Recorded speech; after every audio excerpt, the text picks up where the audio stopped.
Welcome to Thrilling Tales, Seattle Public Library's storytime for grown-ups.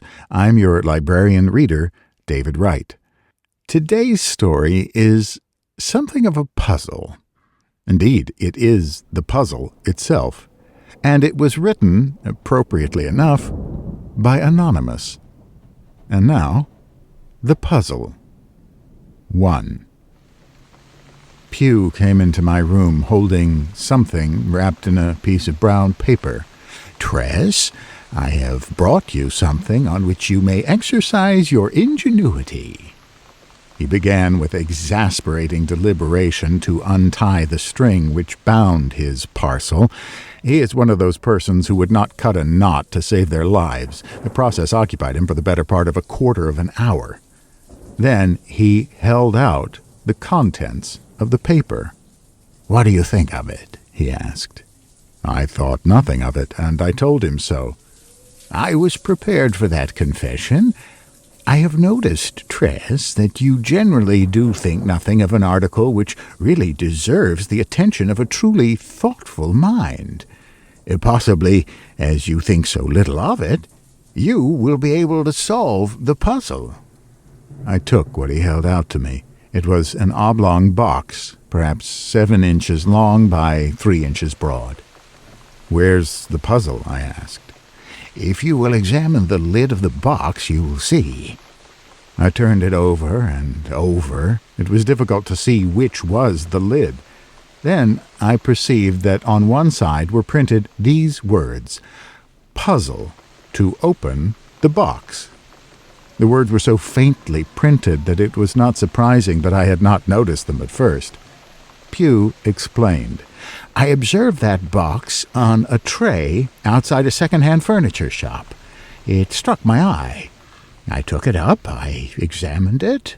I inquired of the proprietor of the shop in what the puzzle lay. He replied that that was more than he could tell me. He himself had made several attempts to open the box, and all of them had failed. I purchased it. I took it home. I have tried, and I have failed. I am aware, Tress, of how you pride yourself upon your ingenuity. I cannot doubt that if you try, you will not fail." While Pew was prosing, I was examining the box. It was at least well made. It weighed certainly under 2 ounces. I struck it with my knuckles. It sounded hollow. There was no hinge, nothing of any kind to show that it ever had been opened, or for the matter of that it ever could be opened. The more I examined the thing, the more it whetted my curiosity. That it could be opened in some ingenious manner, I made no doubt, but how? The box was not a new one. At a rough guess, I should say that it had been a box for a good half-century. There were certain signs of age about it which could not escape a practised eye. Had it remained unopened all that time? When opened, what would be found inside? It sounded hollow, probably nothing at all. Who could tell? It was formed of small pieces of inlaid wood. Several woods had been used. Some of them were strange to me. They were of different colors. It was pretty obvious that they must all of them have been hardwoods. The pieces were of various shapes: hexagonal, octagonal, triangular, square, oblong, and even circular. The process of inlaying them had been beautifully done. So nicely had the parts been joined that the lines of meeting were difficult to discover with the naked eye. They had been joined solid, so to speak.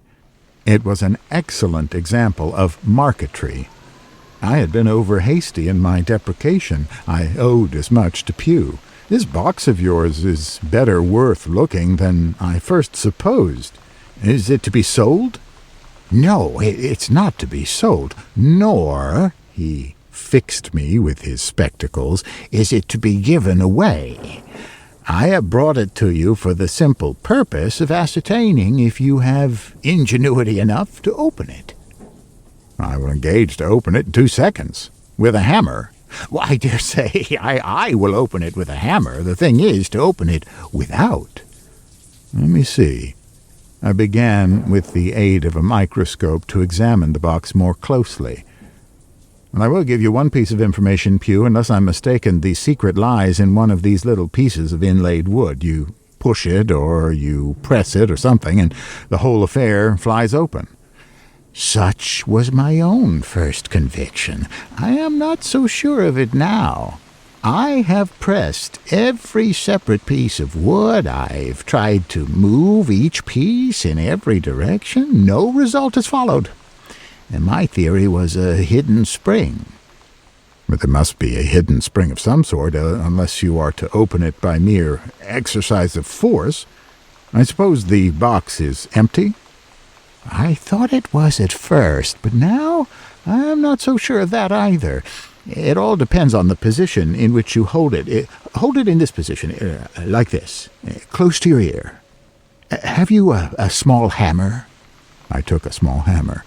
"Tap it softly with the hammer. Don't you notice a sort of reverberation within?" Pew was right. There certainly was something within, something which seemed to echo back my tapping, almost as if it were a living thing. I mentioned this to Pew. "But you don't think there is something alive inside the box? There can't be. The box must be airtight." "Well, how do we know that? How can we tell that no minute interstices have been left for the express purpose of ventilation?" I continued tapping with the hammer.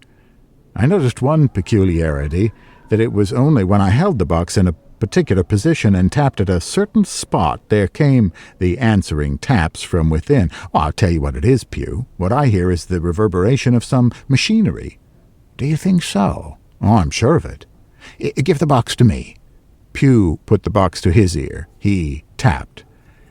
"It sounds to me like the echoing tick-tick of some great beetle, like the sort of noise which a death watch beetle makes, you know."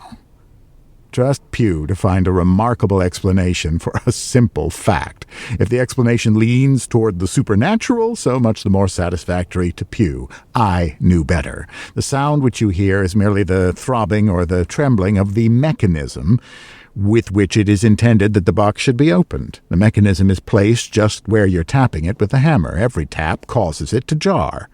"It sounds to me like the ticking of a death watch.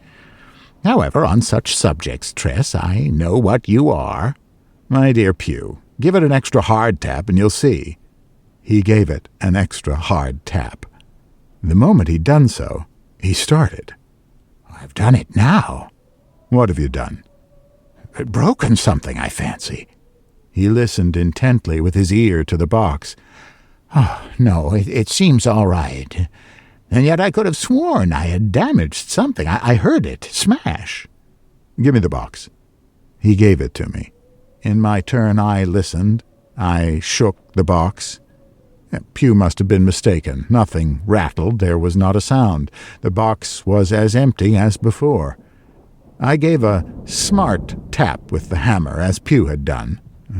Then there certainly was a curious sound. To my ear it sounded like the smashing of glass.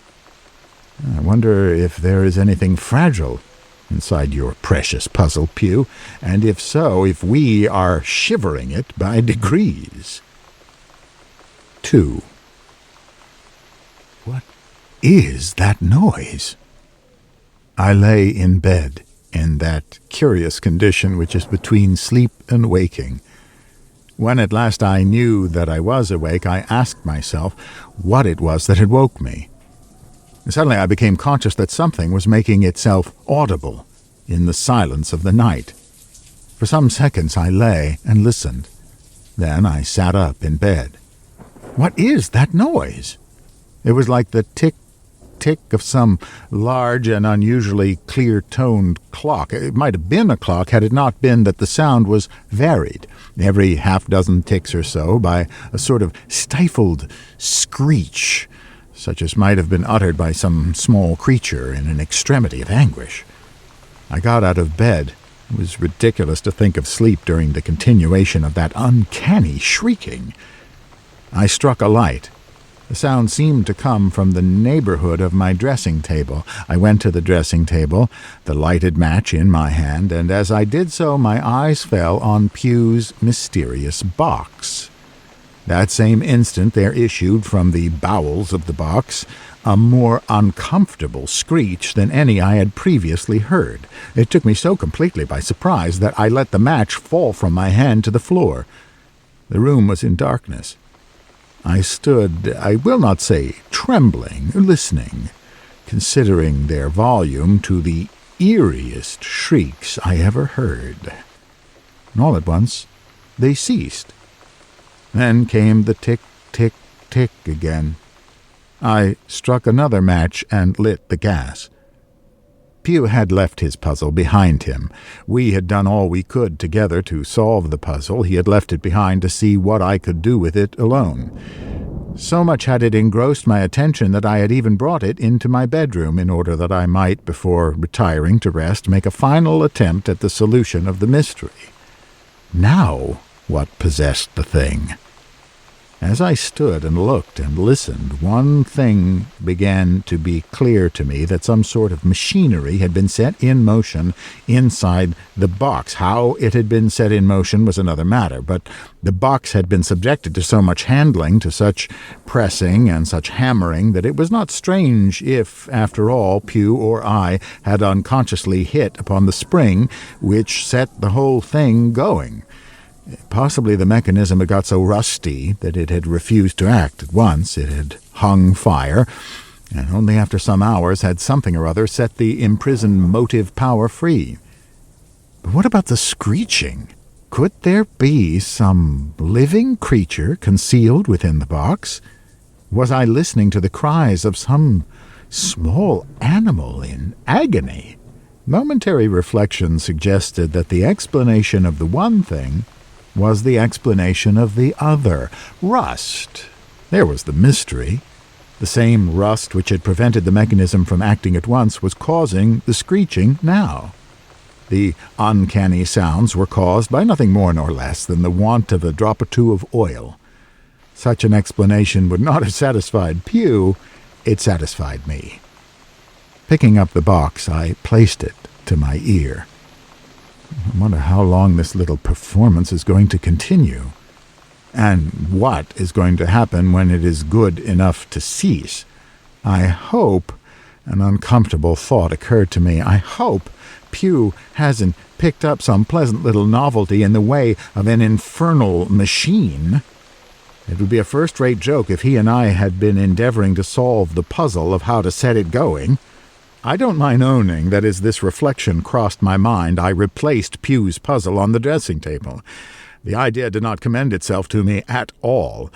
The box evidently contained some curious mechanism. It might have been more curious than comfortable, possibly some agreeable little device in clockwork, the tick-tick-tick suggested clockwork, which had been planned to go a certain time and then, for all I knew, ignite an explosive and blow up. It would be a charming solution to the puzzle if it were to explode while I stood there in my nightshirt looking on. It is true that the box weighed very little. Probably, as I've said, the whole affair would not have turned the scale at a couple of ounces. But then its very lightness might have been part of the ingenious inventor's little game. There are explosives with which one can work a very satisfactory amount of damage with considerably less than a couple of ounces. While I was hesitating, I own it, whether I had not better immerse Pugh's puzzle in a can of water, or throw it out the window, or call down Bob with a request at once to remove it to his apartment, both the tick-tick-tick and the screeching ceased, and all within the box was still. If it was going to explode, it was now or never. Instinctively, I moved to the direction of the door. I waited with a certain sense of anxiety. I waited in vain. Nothing happened. Not even a renewal of the sound. I wish Pew had kept his precious puzzle at home. This sort of thing tries one's nerves. When I thought that I perceived that nothing seemed likely to happen, I returned to the neighborhood of the table. I looked at the box askance. I took it up gingerly. Something might go off at any moment for all I knew. It would be too much of a joke if Pew's precious puzzle exploded in my hand. I shook it doubtfully. Nothing rattled. I held it to my ear. There was not a sound. What had taken place? Had the clockwork run down, and was the machine arranged with such a diabolical ingenuity that a certain interval was required after the clockwork had run down before an explosion could occur? Or had rust caused the mechanism to again hang fire? After making all that commotion, the thing might at least come open. I banged the box viciously against the corner of the table. I felt that I would almost rather that an explosion should take place than nothing should occur. One does not care to be disturbed from one's sound slumber in the small hours of the morning for a trifle. I've half a mind to get a hammer and try another way. Unfortunately, I had promised Pew to abstain from using force. I might have shivered the box open with my hammer and then explained that it had fallen or got trod upon or sat upon or something, and so got shattered, only I was afraid that Pew would not believe me. The man is himself such an untruthful man that he is in a chronic state of suspicion about the truthfulness of others. Well, if you're not going to blow up or open or something, I'll say good night. I gave the box a final rap with my knuckles and a final shake, replaced it on the table, put out the gas, and returned to bed. I was just sinking again into slumber when that box began again. It was true that Pew had purchased the puzzle, but it was evident that the whole enjoyment of the purchase was destined to be mine. It was useless to think of sleep while that performance was going on. I sat up in bed once more. It strikes me that the puzzle consists in finding out how it is possible to go to sleep with Pew's purchase in your bedroom. It struck me the noise was distinctly louder than before. This applied both to the tick, tick, tick and the screeching. And possibly, I told myself as I relighted the gas, the explosion is to come off this time. I turned to look at the box. There could be no doubt about it. The noise was louder, and if I could trust my eyes, the box was moving, giving a series of little jumps. This might have been an optical delusion, but it seemed to me that at each tick the box gave a little bound. During the screeches, which sounded more like the cries of an animal in an agony of pain even than before, if it did not tilt itself first on one end and then on another, I shall never be willing to trust the evidence of my own eyes again. And surely the box had increased in size. I could have sworn not only that it had increased, but that it was increasing even as I stood there looking on. It had grown and still was growing, both broader, longer, and deeper. Pew, of course, would have attributed it to supernatural agency. There never was a man with such a nose for a ghost. I could picture him occupying my position, shivering in his nightshirt as he beheld that miracle taking place before his eyes. The solution which at once suggested itself to me, and which would never have suggested itself to Pew, was that the box was fashioned, as it were, in layers, and that the ingenious mechanism it contained was forcing the sides at once both upward and outward. I took it in my hand. I could feel something striking against the bottom of the box, like the tap, tap, tapping of a tiny hammer. This is a pretty puzzle of Pew's. He would say that it is the tapping of a death watch. For my part, I have not much faith in death watches, but it certainly is a curious tapping. I wonder what is going to happen next. Apparently nothing, except a continuation of these mysterious sounds. That the box had increased in size, I had and have no doubt whatever. I should say that it had increased a good inch in every direction, at least half an inch, while I had been looking on. But while I stood looking, its growth was suddenly and perceptibly stayed. It ceased to move. Only the noise continued. I wonder how long it will be before anything worth happening does happen. I suppose something's going to happen. There can't be all this to-do for nothing. If it is anything in the infernal machine line and there is going to be an explosion, I might as well be here to see it. I think I'll have a pipe. I put on my dressing gown, I lit my pipe, I sat and stared at the box. I dare say I sat there for quite 20 minutes when, as before, without any sort of warning, the sound was stilled. Its sudden cessation rather startled me. Has the mechanism again hung fire, or this time is the explosion coming off? It did not come off. Nothing came off. Why isn't the box even going to open? It did not open. There was simply silence all at once, and that was all. I sat there in expectation for some moments longer, but I sat for nothing. I rose. I took the box in my hand. I shook it. This puzzle is a puzzle. I held the box first to one ear, then to the other. I gave it several sharp raps with my knuckles. There was not an answering sound, not even the sort of reverberation which Pugh and I had noticed at first. It seemed hollower than ever. It was as though the soul of the box was dead. I suppose if I put you down and extinguish the gas and return to bed, in about half an hour or so, just as I'm dropping off to sleep, the performance will be recommenced.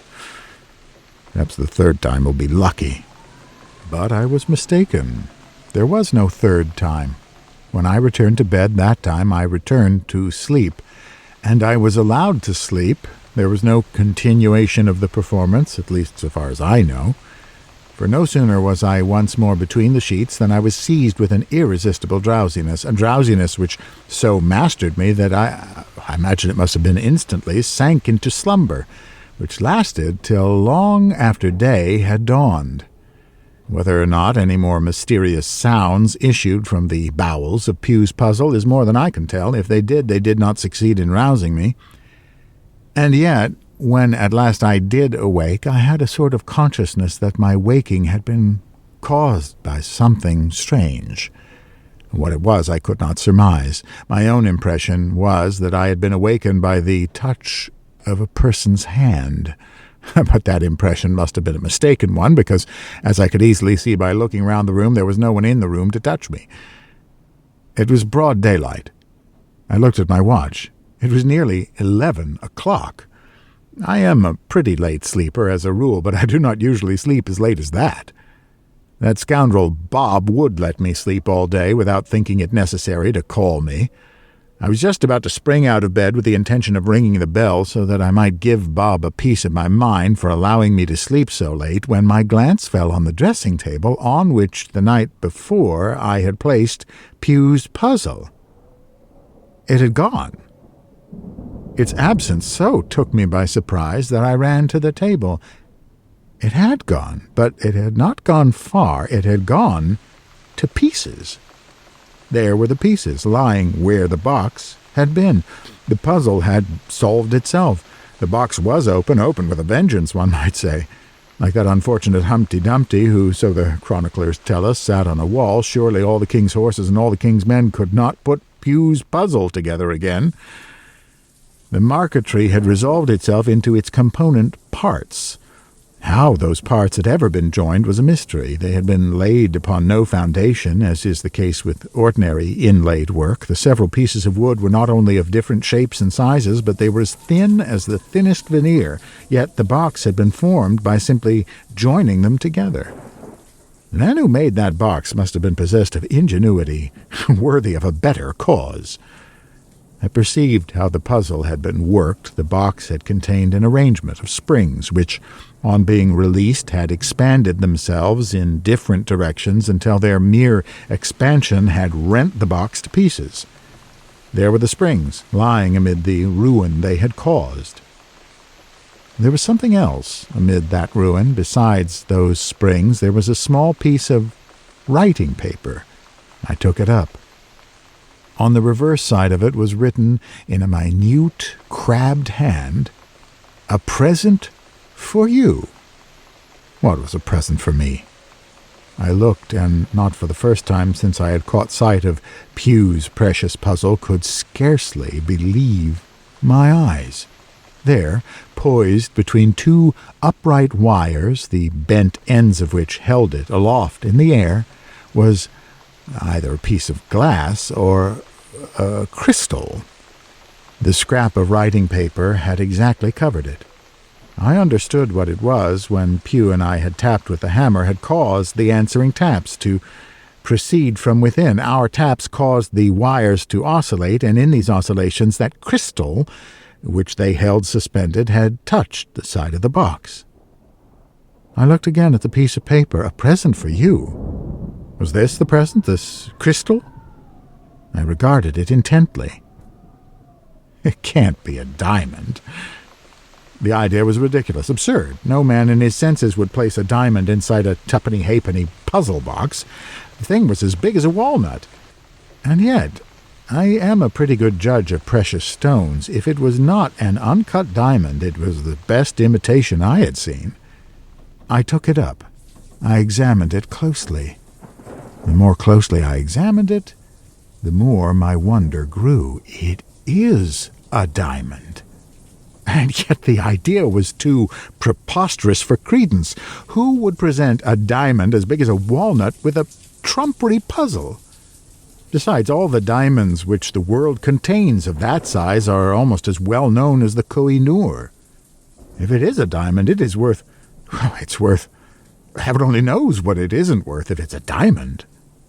I regarded it through a strong pocket lens. As I did so, I could not restrain an exclamation. The world to a china orange! It is a diamond!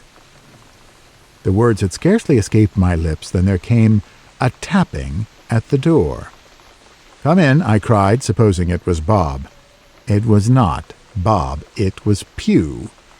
Instinctively, I put the lens and the crystal behind my back. At sight of me in my nightshirt, Pugh began to shake his head. "What hours, Tress? What hours? Why, my dear Tress, I've breakfasted, read the papers and my letters, come all the way from my house here, and you're not up?" "Well, don't I look as though I were up?" "Oh, Tress!" He approached the dressing table. His eye fell upon the ruins. "What's this?" "That's the solution to the puzzle." Have you solved it fairly, Tress?" "It has solved itself. Our handling and tapping and hammering must have freed the springs which the box contained, and during the night, while I slept, they have caused it to come open." "While you slept?" "Oh, dear me, how strange. And, what are these?" He had discovered the two upright wires on which the crystal had been poised. I suppose they're part of the puzzle." "And was there anything in the box? What's this?" He picked up the scrap of paper. I had left it on the table. He read what was written on it. "A present for you? What's it mean? Tress, was this in the box?" "It was." "Well, what's it mean about a present? Was there anything in the box besides?" "Pugh, if you will leave the room, I shall be able to dress. I'm not in the habit of receiving quite such early calls, or I should have been prepared to receive you. If you will wait in the next room, I will be with you as soon as I'm dressed. There's a little subject in connection with the box which I wish to discuss with you." "A subject in connection with the box? What's the subject?" "I will tell you, Pugh, when I performed my toilet." "Why can't you tell me now? Do you propose, then, that I should stand here, shivering in my shirt, while you are prosing at your ease? Thank you, I am obliged, but I decline. May I ask you once more, Pugh, to wait for me in the adjoining apartment?" He moved toward the door. When he had taken a couple of steps, he halted. "I hope, Tress, that you're going to play no tricks on me." "Tricks? On you? Is it likely that I'm going to play tricks upon my oldest friend?" When he had gone, he vanished, it seemed to me, with a somewhat doubtful visage. I took the crystal to the window. I drew the blind, I let the sunshine fall on it, I examined it again closely and minutely with the aid of my pocket lens. It was a diamond. There could not be a doubt of it. If with my knowledge of stones I was deceived, then I was deceived as never man had been deceived before. My heart beat faster as I recognized the fact that I was holding in my hand what was, in all probability, a fortune for a man of moderate desires. Of course, Pew knew nothing of what I had discovered, and there was no reason why he should know, not the least. The only difficulty was that if I kept my own counsel and sold the stone and utilized the proceeds of the sale, I should have to invent a story which would account for my sudden accession to fortune. Pew knows almost as much of my affairs as I do myself. It's the worst of these old friends. When I joined Pew, I found him dancing up and down the floor like a bear upon hot plates. He scarcely allowed me to put my nose inside the door before attacking me. "Trash, give me what was in the box." "My dear Pew, how do you know that there was something in the box to give you?" "I know there was." "Indeed? If you know that there was something in the box, perhaps you will tell me what that something was." He eyed me doubtfully. Then, advancing, he laid upon my arm a hand which positively trembled. "Trash, you wouldn't play tricks on an old friend?" "You're right, Pew, I wouldn't. I believe there have been occasions on which you have had doubts upon the subject. By the way, Pew, I believe that I am the oldest friend you have." "Why, I don't know about that. There's Brasher." "Brasher? Who's Brasher? You wouldn't compare my friendship to the friendship of such a man as Brasher. I mean, think of the tastes we have in common, you and I. We're both collectors." "Yes, we're both collectors. I make my interest yours, and you make your interests mine. Isn't that so, Pew?" "Tress, what was in the box?" "I will be frank with you, Pew. If there had been something in the box, would you have been willing to go halves with me in my discovery?" "Go halves? In your discovery, Tress? Give me what is mine." "With pleasure, Pew, if you will tell me what is yours." If you don't give me what was in the box, I'll send for the police." Do. Then I shall be able to hand them what was in the box in order that it may be restored to its proper owner." "Its proper owner? I'm its proper owner." "Excuse me, but I don't understand how that can be, at least until the police have made inquiries. I should say that the proper owner was the person from whom you purchased the box, or more probably the person from whom he purchased it, and by whom doubtless it was sold in ignorance or by mistake. Thus, Pew, if you will only send for the police, we shall earn the gratitude of a person of whom we never heard in our lives. I for discovering the contents of the box, and you for returning them." As I said this, Pew's face was a study. He gasped for breath. He actually took out his handkerchief to wipe his brow. "Tress, I don't think you need to use a tone like that to me. It isn't friendly. What was in the box?" "Let's understand each other, Pew. If you don't hand over what was in the box to the police, I go halves." Pew began to dance about the floor. "What a fool I was to trust you with the box. I knew I couldn't trust you." I said nothing. I turned and rang the bell. "What's that for?" "That, my dear Pew, is for breakfast, and if you desire it, for the police. You know, although you have breakfasted, I haven't. Perhaps while I am breaking my fast, you would like to summon the representatives of law and order." Bob came in. I ordered breakfast. Then I turned to Pew. "Is there anything you would like?" "No, I've breakfasted."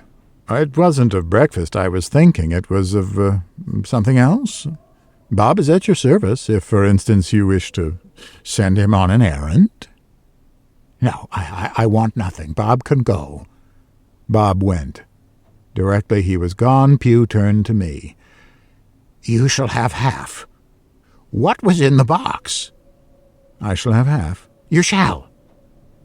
I don't think it's necessary that the terms of our little understanding should be expressly embodied in black and white. I fancy that under the circumstances I can trust you, Pew. I believe that I'm capable of seeing that in this matter you don't do me. That was in the box. I held out the crystal between my finger and thumb. What is it? That is what I desire to learn. Let me look at it. You are welcome to look at it where it is. Look at it as long as you like, and as closely. Pew leaned over my hand. His eyes began to gleam. He is himself not a bad judge of precious stones, is Pew. It's Tress. Is it a diamond? That question I have already asked myself. Let me look at it. It will be safe with me. It's mine. I immediately put the thing behind my back. Pardon me, it belongs neither to you nor to me. It belongs, in all probability, to the person who sold that puzzle to the man from whom you bought it. Perhaps some weeping widow, Pew, or hopeless orphan. Think of it. Let us have no further misunderstanding upon that point, my dear old friend. Still, because you are my dear old friend, I am willing to trust you with this discovery of mine, on condition that you don't attempt to remove it from my sight, and that you return it to me the moment I require you. You're very hard on me. I made a movement toward my waistcoat pocket. I'll return it to you. I handed him the crystal, and with it I handed him my pocket lens. With the aid of that glass, I imagine you'll be able to subject it to a more acute examination, Pew. He began to examine it through the lens. Directly he did so, he gave an exclamation. In a few moments he looked up at me. His eyes were glistening behind his spectacles. I could see he trembled. Tress, it's a diamond. It's a Brazil diamond. It's worth a fortune. I'm glad you think so. Glad I think so. Don't you think that it's a diamond? It appears to be a diamond. Under ordinary conditions, I should say without hesitation that it was a diamond. But when I consider the circumstances of its discovery, I am driven to doubts. How much did you give for that puzzle, Pew? 9p. The fellow wanted a shilling, but I gave him 9p. He seemed content. 9p. Well, does it seem reasonable that we should find a diamond which, if it is a diamond, is the finest stone I ever saw and handled, in a 9p puzzle? It is not as though it had got into the thing by accident. It had evidently been placed there to be found, and apparently by anyone who chanced to solve the puzzle. Witness the writing on the scrap of paper. Pew re-examined the crystal. It is a diamond. I'll stake my life that it's a diamond. Still, though it be a diamond, I smell a rat. What do you mean? I strongly suspect that the person who placed that diamond inside the puzzle intended to have a joke at the expense of the person who discovered it. What was to be the nature of the joke is more than I can say at present, but I should like to have a bet with you that the man who compounded that puzzle was an ingenious, practical joker. I may be wrong, Pew, we shall see, but until I have proved the contrary, I don't believe that the maddest man that ever lived would throw away a diamond worth, apparently, well, shall we say £1,000? £1,000? This diamond is worth a good deal more than £1,000. Well, that only makes my case the stronger. I don't believe that the maddest man that ever lived would throw away a diamond worth more than £1,000 with such utter wantonness as seems to have characterized the action of the original owner of the stone, which I found in your 9p puzzle, Pew. There have been some eccentric characters in the world, some very eccentric characters. However, as you say, we shall see. I fancy that I know somebody who would be quite willing to have such a diamond as this, who, moreover, would be willing to pay a fair price for its possession. I will take it to him and see what he says. Pew, hand me back that diamond. My dear Tress, I was only going... Bob came in with the breakfast tray. Pew, you will either hand me that at once, or Bob shall summon the representatives of law and order. He handed me the diamond. I sat down to breakfast with a hearty appetite. Pew stood and scowled at me. Joseph Tress, it is my solemn conviction, and I have no hesitation in saying so in plain English, that you're a thief. My dear Pew, it seems to me that we show every promise of becoming a couple of thieves. Don't bracket me with you?" "Not at all. You're worse than I. It is you who declined to return the contents of the box to its proper owner. Put it to yourself. You have some common sense, my dear old friend. Do you suppose that a diamond worth more than £1,000 is to be honestly bought for ninepence?" He resumed his old trick of dancing about the room. "I was a fool ever to let you have that box. I ought to have known better than to have trusted you. Goodness knows you've only given me sufficient cause to mistrust you over and over again. Your character is only too notorious. You have plundered friend and foe alike. As for the rubbish which you call your collection, 9/10 of it I know for a positive fact you've stolen, out and out." "Who stole my Sir Walter Raleigh pipe? Wasn't it a man named Pugh?" "Look here, Joseph Tress." "I'm looking." "Oh, it's no good talking to you, not the least. You're dead to all the promptings of conscience.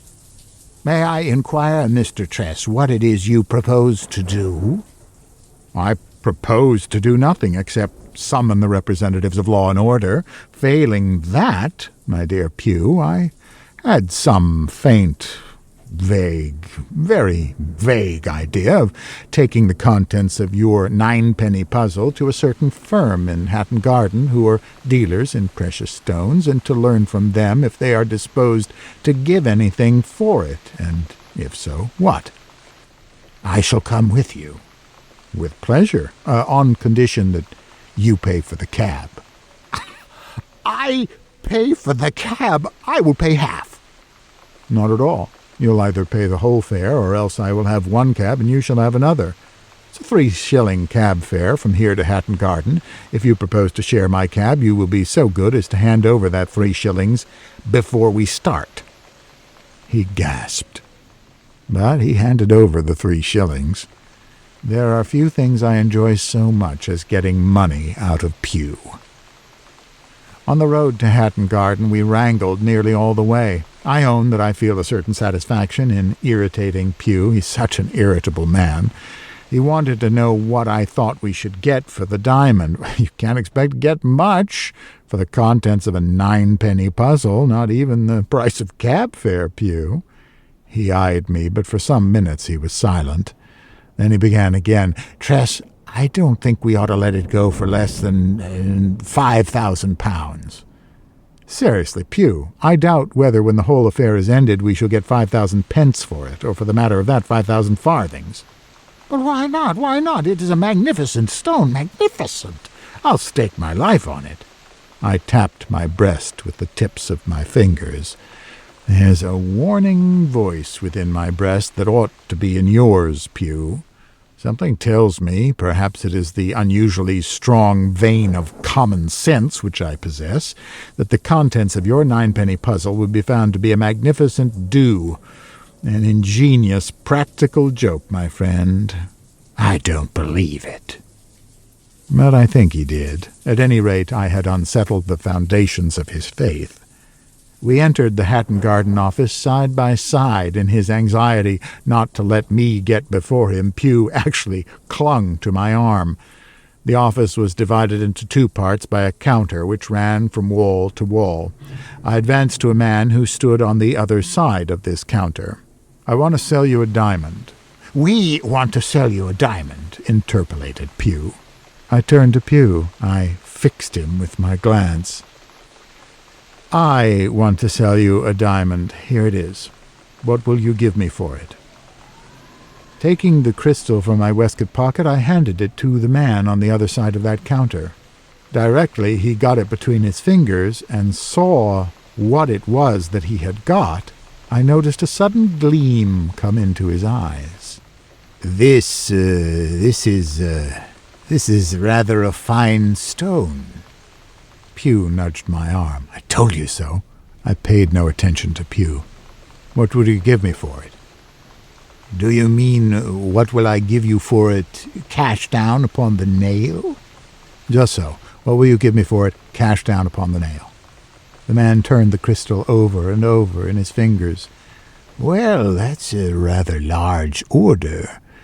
We don't get a chance of buying such a stone as this across the counter." What do you say to 10,000 pounds?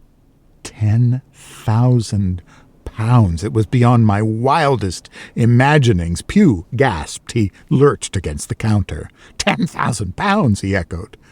The man on the other side glanced at him, I thought, a little curiously. If you can give me references or satisfy me in any way as to your bona fides, I am prepared to give you for this diamond an open check for 10,000 pounds. Or, if you prefer it, the cash instead. I stared. I was not accustomed to see business transacted on quite such lines as these. "We'll take it," murmured Pew. I believe he was too much overcome by his feelings to do more than murmur. I interposed. "My dear sir, you will excuse my saying that you arrive very rapidly at your conclusions. In the first place, how can you make sure that it is a diamond?" The man behind the counter smiled. "I should be very ill-fitted to the position which I hold if I could not tell a diamond directly I get sight of it, especially such a stone as this." "But have you no tests you can apply?" We have tests which we apply in cases in which doubt exists, but in this case there is no doubt whatever. I am as sure that this is a diamond as I am sure that this is air I breathe. However, here is a test." There was a wheel close by the speaker. It was worked by a treadle. It was more like a superior sort of traveling tinker's grindstone than anything else. The man behind the counter put his foot upon the treadle. The wheel began to revolve. He brought the crystal into contact with the swiftly revolving wheel. There was a shh, and in an instant his hand was empty. The crystal had vanished into air. "Good heavens!" he gasped. I never saw such a look of amazement on a human countenance before. "It's splintered!" Postscript. It was a diamond, although it had splintered. In that fact lay the point of the joke. The man behind the counter had not been wrong. Examination of such dust as could be collected proved that fact beyond a doubt. It was declared by experts that the diamond, at some period in its history, had been subjected to intense and continuing heat. The result had been to make it as brittle as glass. There could be no doubt that its original owner had been an expert, too. He knew where he got it from, and he probably knew what it had endured. He was aware that, from the mercantile point of view, it was worthless. It could never have been cut. So, having a turn for humor of a peculiar kind, he had devoted days and weeks and possibly months to the construction of that puzzle. He had placed the diamond inside, and he had enjoyed in anticipation and in imagination the visions of the lucky finder. Pew blamed me for the catastrophe. He said, and still says, that if I had not, in a measure and quite gratuitously, insisted on a test, the man behind the counter would have been satisfied with the evidence of his organs of vision, and we should have been richer by 10,000 pounds. But I satisfy my conscience with the reflection that what I did, at any rate, was honest, though at the same time I am perfectly well aware that such a reflection gives Pew no sort of satisfaction. The end. Join us next time for another thrilling, puzzling tale.